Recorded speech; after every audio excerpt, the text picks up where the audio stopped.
Viewer, welcome to critic Kuber. நான் உங்கள் host Kuber. இந்த ரிவ்யூல நம்ம பார்க்க போற படம் தங்கலான்.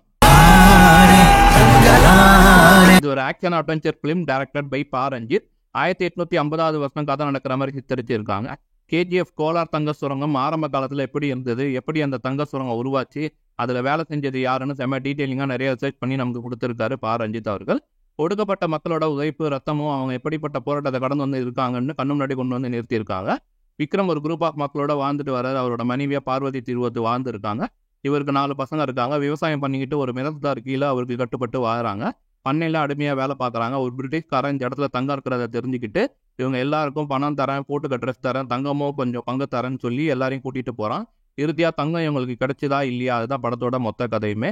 படத்தோட பார்த்துட்டு ஃபஸ்ட்டு பார்த்துடலாம். பர்ஃபார்மன்ஸ் பொறுத்த வரைக்கும் விக்ரம் அந்த கேரக்டராகவே வாழ்ந்துருக்காருன்னு தான் சொல்லுவேன். டுவர்ட் கிளைமேக்ஸ் போர்ஷனில் ஒரு டிரான்ஸ்ஃபர்மேஷன் ஆகிற சீன்ஸ்லாம் வேறு லெவல் ஒரு பர்ஃபார்மன்ஸ் கொடுத்துருக்காரு. பார்வதி திருவத்தி சிறப்பாக பண்ணியிருக்காங்க. அவங்களுக்கு ஜாக்கெட் கிடைக்கும் போது அப்போ அவங்க எக்ஸைட் ஆகி பண்ணுற பர்ஃபார்மன்ஸ்லாம் சூப்பராக இருக்குது. மாளவிகா மோகனன் ஒரு டிஃப்ரெண்டான கேரக்டர், அவங்க அதை கேரி பண்ணி பிரமாதமாக பண்ணியிருக்காங்க. பசுபதி நிறைய சீன்ஸில் சிரிக்க வச்சிருக்காரு. ஹரிகிருஷ்ணன், டேனியல்னு எல்லாருமே நீட்டாக பண்ணியிருக்காங்க.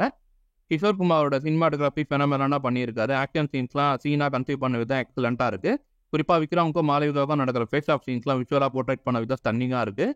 ஆர்ட் ஒர்க் பிரமாதமாக சிறப்பாக பண்ணியிருக்காங்க. அந்த காலத்து வாழ்வியலை அப்படியே தத்ரூபமாக காமிச்சிருக்காங்க. ஜிவி பிரகாஷோட பாடல்கள் சிறப்பாக இருக்குது. மினிக்கி தங்கலான் ட்ராக் எல்லாமே பிளேஸ் பண்ணப்பட்ட விதம் நல்லா இருக்குது.